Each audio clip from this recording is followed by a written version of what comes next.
Assalamualaikum warahmatullahi wabarakatuh. Sahabat podcast horor Dwi Widianti, apa kabar teman-teman semuanya? Semoga kalian selalu dalam keadaan sehat walafiat. Oke, di podcast kali ini aku ingin membawakan sebuah cerita dari Kak Vivit, di mana ceritanya kali ini berjudul Bisikan Tengah Malam. Sebelum kita masuk ke alur ceritanya, pastikan dulu untuk teman-teman terus support channel ini dengan cara klik tombol subscribe, like, dan tekan lonceng notifikasinya supaya teman-teman tidak ketinggalan dengan cerita horor terbaru dari aku. Oke teman-teman, gak usah pakai lama, langsung saja kita masuk ke alur ceritanya. Sudah jam 11 malam, tapi mata Kenanga belum mau terpejam juga. Dia nampak gelisah, berkali-kali membalikkan tubuhnya ke kiri dan ke kanan. Akhirnya dia bangun dan bergegas pergi ke dapur untuk mengambil air minum. "Belum tidur, Beb?" sapa Ayu mengejutkan Kenanga. "Sialan kamu, bikin jantungan aja," jawab Kenanga. Ayu tertawa geli melihat Kenanga yang tampak terkejut dan pucat. "Kamu sendiri belum tidur?" Kenanga balik bertanya.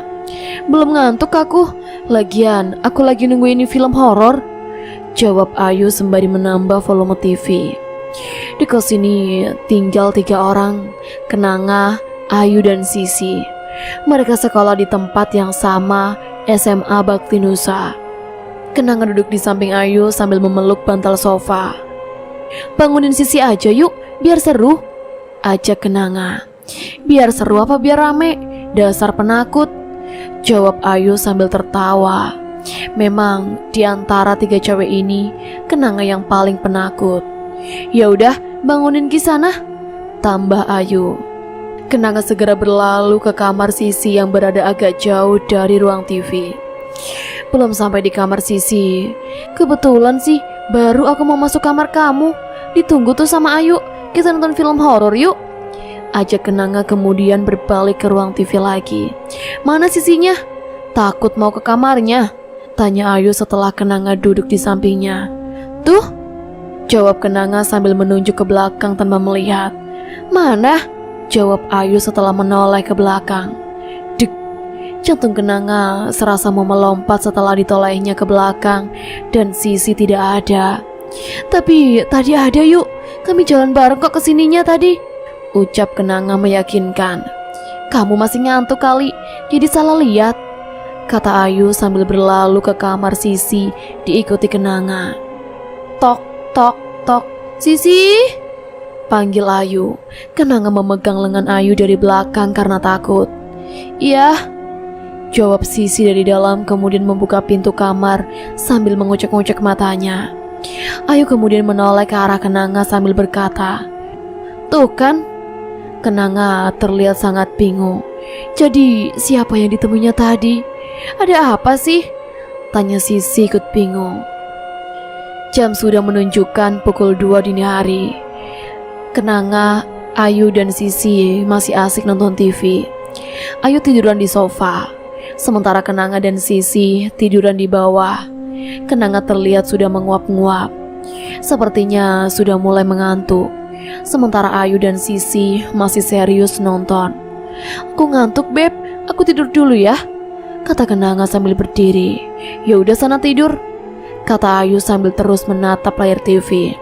"Filmnya lagi seru loh," kata Sisi. "Bodoh amat, mataku udah ngantuk," jawab Kenanga sambil berlalu. Setelah tiba di kamar, Kenanga langsung merebahkan tubuhnya dan terlelap. Suara pintu kamar Kenanga diketuk. "Apa sih, Beb? Aku ngantuk banget nih, baru juga merem," kata Kenanga sambil terus memeluk guling. Dengan mata masih memejam, Kenanga turun dari tempat tidur dan membuka pintu. Terlihat Ayu berdiri di depan pintu kamar Kenanga. "Ada apa sih, yuk? Aku gak mau nonton lagi, mataku udah berat banget," kata Kenanga sambil menggaruk-garuk kepala. Yang diajak bicaranya bukan hanya menjawab, malah terus menunduk. "Ayu, kok diam aja sih diajak ngomong? Emang kamu mau ngapain?" tanya Kenanga lagi. Ayu terlihat mengangkat wajahnya. Begitu terkejutnya, Kenanga melihat wajah putih pucat dengan darah menetes dari matanya. Teriak Kenanga sambil berlari ke tempat tidur dan menutup wajahnya dengan selimut. Kenanga, Pekik, Ayu dan Sisi hampir bersamaan. Mereka berdua berlari ke kamar Kenanga. Kenanga masih menjerit-jerit dan masih menutupi wajahnya dengan selimut. Kenanga, ada apa? Tanya Ayu sambil berusaha menarik selimut di wajah Kenanga. Tapi Kenanga tidak mau melepaskan selimut dari wajahnya. Kenanga, sadar, ini kami, Ayu dan Sisi, kata Sisi menambahkan. Perlahan-lahan Kenanga membuka selimut yang menutupi wajahnya. Ada apa Kenanga? Kok kamu teriak-teriak? Tanya Ayu. Kenanga menceritakan apa yang dilihatnya tadi sambil menangis. Kamu mimpi kali Kenanga, kata Sisi. Salah lihat kali, tambah Ayu. Tidak ada satupun dari mereka yang percaya pada cerita Kenanga. Yuk, aku tidur di kamar kamu ya. Aku takut banget nih, pinta Kenanga. Ya udah ayo, jawab Ayu sambil berlalu diikuti Sisi dan Kenanga. Malam itu Kenanga benar-benar tidak bisa tidur. Dia terus teringat kejadian tadi.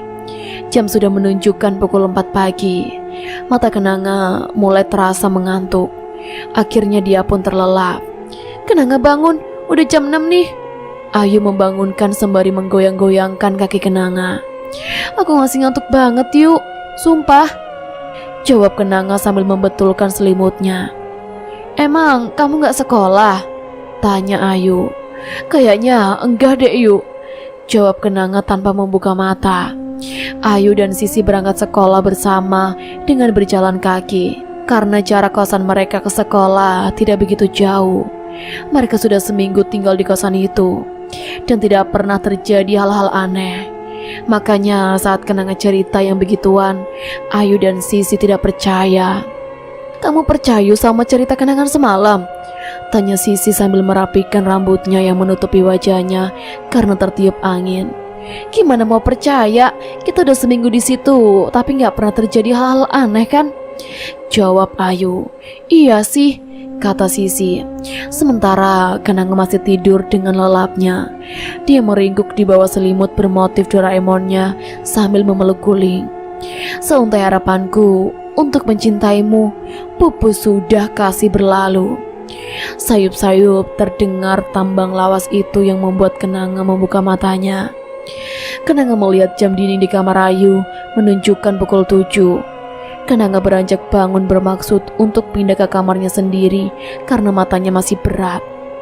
Tidak lupa sebelumnya Kenanga merapikan tempat tidur Ayu dengan membawa selimut, bantal dan guling. Kenanga berjalan menuju kamarnya. Saat melewati ruang makan, dilihatnya Ayu sedang makan. Kamu gak sekolah juga yuk? Sapa Kenanga. Yang ditanya hanya menggelengkan kepala. Sesampainya di kamar, Kenanga kembali tidur. Seuntai harapanku untuk mencintaimu. Terdengar lagi nyanyian itu. Kenanga membuka matanya. Kenanga beranjak bangun dari tempat tidurnya, berusaha mencari asal suara tersebut. Dia berjalan ke ruang makan karena dilihatnya Ayu tadi di situ. Sejak kapan kamu suka lagu jadul yuk? Tanya Kenanga sambil tertawa setelah tahu Ayu yang menyanyi. Ayu hanya diam tanpa ekspresi. Kemudian mulai menyanyi lagi. Kenanga mengambil air minum di kulkas. Kemudian, loh, Ayu kemana ya? Kok cepet banget ngilangnya? Gumam Kenanga begitu tahu Ayu tidak lagi ada di situ. Sudah jam 9, tapi Kenanga masih merasa malas untuk mandi. Dia asik membaca buku. Ada panggilan masuk. Lebay banget sih yuk pakai acara telepon. Teriak aja kali, kata Kenanga begitu mengangkat telepon. Apaan sih Kenanga? Tolong liatin kompor di dapur dong. Udah aku matiin apa belum? Lupa aku, ucap Ayu. Ya ampun yuk, mager banget sih kamu. Tinggal lihat sendiri kenapa? Jawab Kenanga sewot. Gila banget nih anak ya, orang minta tolong gitu aja sewot, kata Ayu ikut sewot. Ya lagian kamar kamu kan lebih dekat sama dapur dibanding kamarku, kata Kenanga. Ya memang, tapi aku kan lagi di sekolah, gak lagi di kamar, jawab Ayu kesal. Jangan bercanda kamu yuk, kata Kenanga. Terserah deh Kenanga, kalau ternyata aku memang lupa matiin kompor dan terjadi kebakaran, paling kamu yang jadi korban, kata Ayu kemudian menutup telepon. Kenanga segera menuju ke dapur sambil mengomel. Gitu bilangnya lagi di sekolah, kata Kenanga begitu dilihatnya Ayu ada di dapur. Dilihatnya kompor tidak lagi menyala. Seperti tadi, Ayu hanya diam tanpa ekspresi. Aku mau mandi dulu ya Ayu, kata Kenanga sembari berjalan ke kamar mandi yang letaknya di sebelah dapur. Begitu hendak menyiramkan air ke tubuhnya, alangkah terkejutnya Kenanga karena air di bak berwarna merah seperti darah. Kenanga berteriak-teriak histeris, kembali memakai handuknya dan lari keluar dari kamar mandi. Yuk, itu di kamar mandi. Belum selesai Kenang berbicara, dia kembali berteriak dan berlari ke kamarnya. Kenanga mengunci pintu kamarnya dan melompat ke tempat tidur. Tidak disangka yang dia kira Ayu ternyata adalah sosok tadi malam yang menerornya. Kenanga berusaha menelepon Ayu atau Sisi, tapi tidak aktif. Pasti karena masih belajar. Kenanga memberanikan diri turun dari tempat tidur dan memakai baju. Dia berpikir akan keluar rumah saat masih memakai baju. Tuk, tuk, tuk. Jantung Kenanga semakin berdegup kencang. Dia menangis, tetapi tetap melanjutkan memakai baju sampai selesai. Duk, duk, duk. Pintu tidak lagi diketuk, melainkan dipukul. Semakin lama makin keras. Kenanga kembali naik ke tempat tidur sambil menangis ketakutan. Ting tung. Suara bel pintu berbunyi. Namun tentu saja Kenanga tidak berani keluar dari kamar. Paket! Suara teriakan dari depan rumah. Kenanga kemudian memberanikan diri untuk mengintip dari lubang kunci. Tidak ada siapa-siapa. Dengan cepat dia membuka pintu kamar dan berlari ke ruang tamu untuk membuka pintu depan. Paket Mbak, untuk Putri Kenanga, kata pengantar paket itu. Oh iya Pak, saya sendiri, jawab Kenanga sambil menerima paket itu. Kenanga tidak berani lagi masuk ke dalam rumah. Dia memutuskan untuk menunggu Ayu dan Sisi di warung dekat kosnya sampai sahabatnya itu pulang. Kenanga penasaran dengan isi paket yang baru diterimanya. Paket itu dari tantenya yang ada di Bandung. Perlahan-lahan dia membuka paket itu. Ternyata isinya sebuah boneka beruang berwarna pink. Memang tantenya itu sangat sayang padanya dan sering mengirimkan hadiah-hadiah untuknya. Rasa lapar mulai menyerang Kenanga. Karena dari pagi memang belum makan apapun, cuma air putih. Mau membeli sesuatu, dia tidak membawa uang. Lama Kenanga menunggu. Akhirnya Ayu dan Sisi terlihat di ujung jalan. Kenanga sangat lega melihat sahabatnya itu pulang. Ayu, Sisi, panggil Kenanga sambil melambaikan tangan. Ayu dan Sisi balas melambaikan tangan. Ngapain di sini? Tanya Sisi begitu sudah dekat. Iya, tumben nih ke warung, sambung Ayu sambil tersenyum. Sesampainya di kosan, hati Kenanga kembali berdebar-debar. Namun dia agak tenang karena sekarang ada Ayu dan Sisi. Hari telah menjelang malam. Jam di dinding menunjukkan pukul 22.30. Ayu dan Kenanga asik nonton TV, sedangkan Sisi sedang memasak mie instan di dapur. Tiba-tiba suara benda jatuh dari dapur mengejutkan Ayu dan Kenanga. Apa tuh sih? Tanya Ayu sambil menoleh ke arah dapur. Sementara Kenanga menggeser duduknya hingga sangat dekat dengan Ayu. Sisi nampak berlari dari dapur sambil membawa mie yang telah selesai dimasaknya. Wajahnya tampak pucat. Apa tadi yang jatuh? Tanya Ayu kembali. Rantang di atas meja. Gak ada apa-apa, jatuh sendiri, jawab Sisi ketakutan. Tikus kali, kata Ayu. Kenanga memegang lengan Ayu kuat-kuat karena ketakutan. Ini apa lagi? Kata Ayu sambil menggerakkan lengannya yang dipeluk Kenanga. Kayaknya gak ada tikus deh yuk di sini, ucap Sisi. Kalau aku cerita kejadian tadi pagi, pasti kalian gak akan percaya, kata Kenanga pelan. Kejadian apa Kenanga? Tanya Sisi penasaran. Kenanga menceritakan semua yang dialaminya tadi pagi. Sisi nampak ketakutan, sedangkan Ayu sepertinya kurang yakin. Kalian apa gak curiga? Kosan ini harganya sangat murah, tapi kenapa gak ada yang mau ngekos di sini? Sampai kosong bertahun-tahun. Tambah Kenanga. Benar juga ya, murah, rumahnya bagus dan lumayan besar, lokasinya strategis, kata Sisi menambahkan.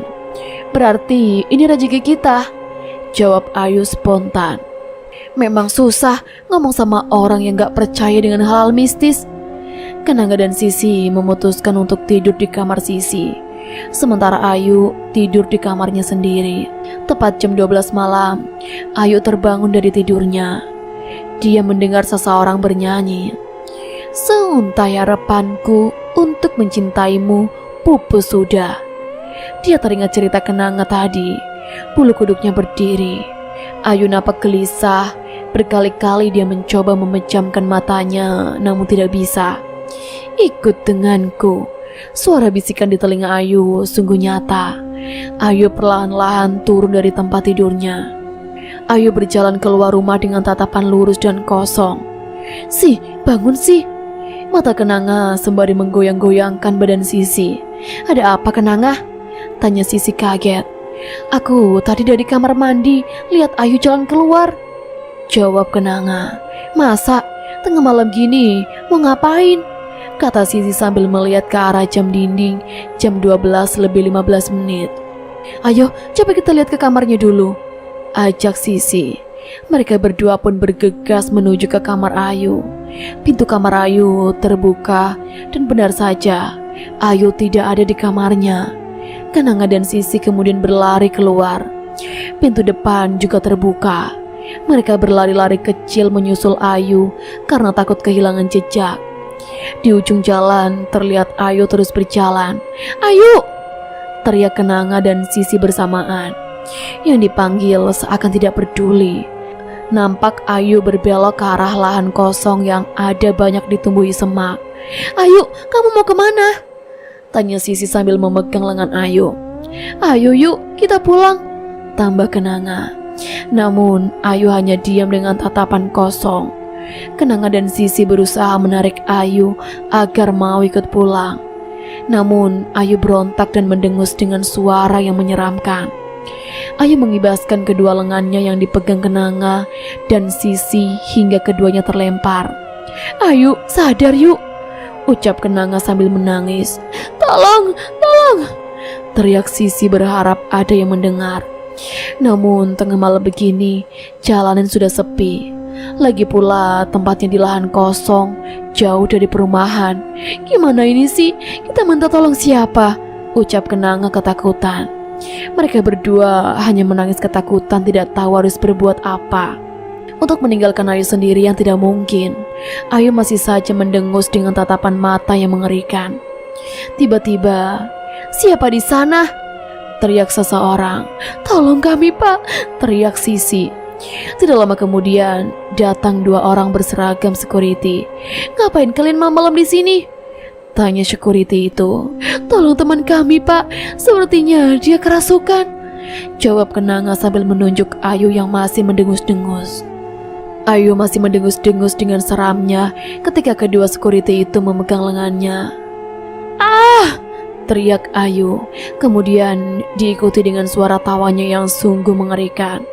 Ayu mengibaskan kedua lengannya hingga membuat dua security itu terpental.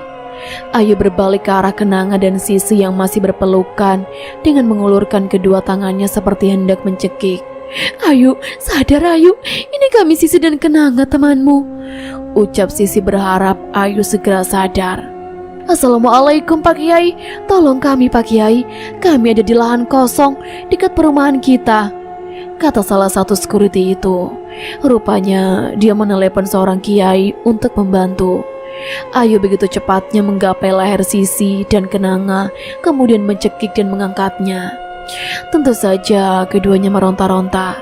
Kedua security itu tidak kuasa untuk menolong mereka, karena yang dihadapi bukanlah manusia biasa, melainkan roh jahat. Tak lama kemudian, kiai yang ditelepon sudah tiba. Lalu ia mulai membacakan ayat-ayat suci. Tak lama berselang, Ayu melepaskan Sisi dan Kenanga yang tadi dicekiknya. Dia menjerit-jerit kesakitan.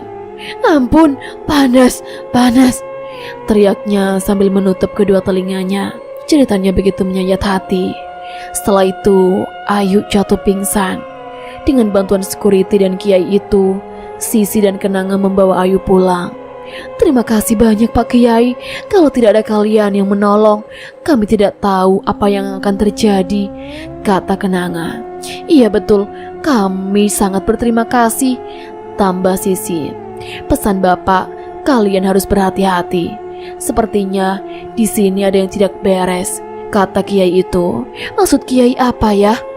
Tanya Sisi kurang paham. Di sini ada makhluk lain. Dia mempunyai kekuatan jahat, tambah Kiai itu menjelaskan. Kenanga dan Sisi saling berpandangan mendengar penjelasan Kiai itu. Jadi kami harus bagaimana Kiai? Tanya Kenanga. Apa kami harus pindah dari sini? Tambah Sisi. Kalian tidak perlu pindah. Kalau pindah, makhluk itu pasti merasa menang. Hilangkan rasa takut kalian dan banyak-banyak berdoa. Ayu belum juga sadar dari pingsannya. Kiai Harun membaca-bacakan doa seraya mengelus-ngelus kening Ayu. Tak lama kemudian, Ayu membuka matanya. Ayu, panggil Sisi. Syukurlah kamu sudah sadar yuk, tambah Kenanga. Ayu memijit-mijit pelipisnya sambil mengernyitkan kening. Kepalaku pusing banget. Memang aku tadi kenapa ya? Ini siapa? Tanya Ayu sambil menunjuk laki-laki parubaya yang duduk di samping tempat tidurnya. Ini Kiai Harun yuk. Beliau ini yang menolong kamu, jelas Sisi. Menolong? Memang aku kenapa? Tanya Ayu bingung. Tadi kamu kerasukan yuk, jawab Kenanga. Kerasukan?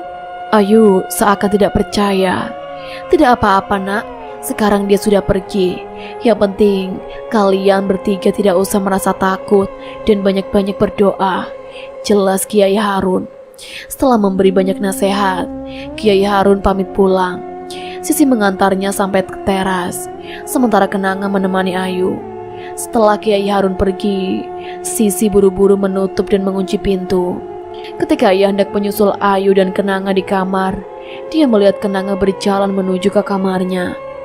Loh, Kenanga, kamu mau kemana? Kok Ayu ditinggal sendiri sih? Tanya Sisi.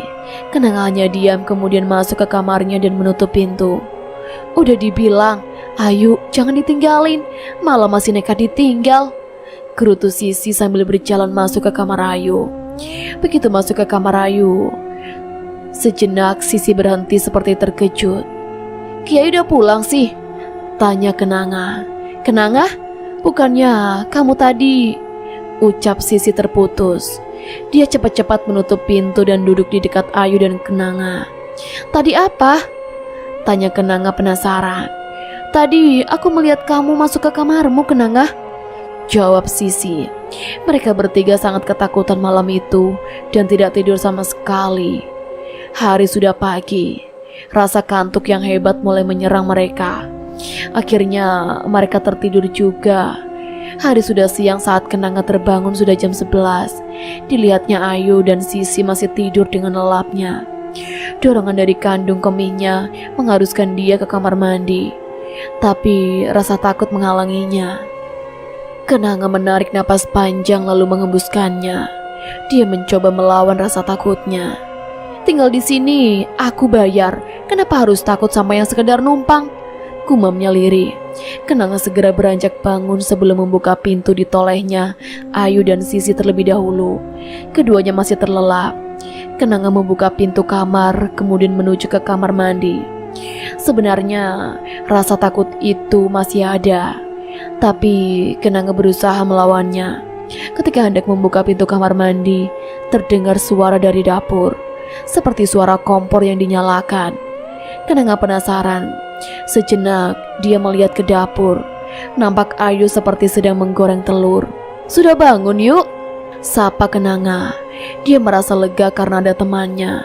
Ayu hanya mengangguk. Kemudian Kenanga kembali menuju ke kamar mandi. Setelah selesai, dia hendak kembali ke kamar. Tapi sebelumnya dia melihat ke dapur terlebih dahulu. Kompor masih menyala dengan kuali di atasnya. Tapi Ayu tidak nampak di situ. Ayu, ceroboh banget nih anak, omel Kenanga sambil berjalan ke dapur. Tapi apa yang dilihat Kenanga di dalam kuali? Ceplok mata orang bukan mata sapi. Kenanga berlari ke kamar Ayu sambil menjerit-jerit. "Kenapa Kenanga?" tanya Sisi kaget begitu Kenanga masuk. "Lihat apa lagi?" tanya Ayu penasaran. Kenanga menceritakannya. "Jadi kita mesti gimana dong? Apa kita sanggup diteror terus-menerus seperti ini?" kata Sisi sambil menangis. Pintu kamar tiba-tiba terbuka lebar sampai menabrak dinding. Mereka bertiga sangat terkejut dan refleks melompat ke tempat tidur. Sepi, tidak ada suara apa-apa lagi. "Apa sudah aman?" bisik Ayu. "Gak tahu, tiba-tiba muncul lagi," jawab Sisi berbisik pula. "Kalau memang sudah aman, kita keluar dulu aja cari ketenangan dan solusi," saran Kenanga. "Betul juga, bisa-bisa kita gila seharian di rumah dengan 1001 teror ini," kata Ayu menyetujui saran Kenanga. Setelah berganti pakaian, mereka bertiga keluar rumah, sekedar ingin jalan-jalan di taman. Hari sudah sore dan mereka harus pulang ke kosan lagi.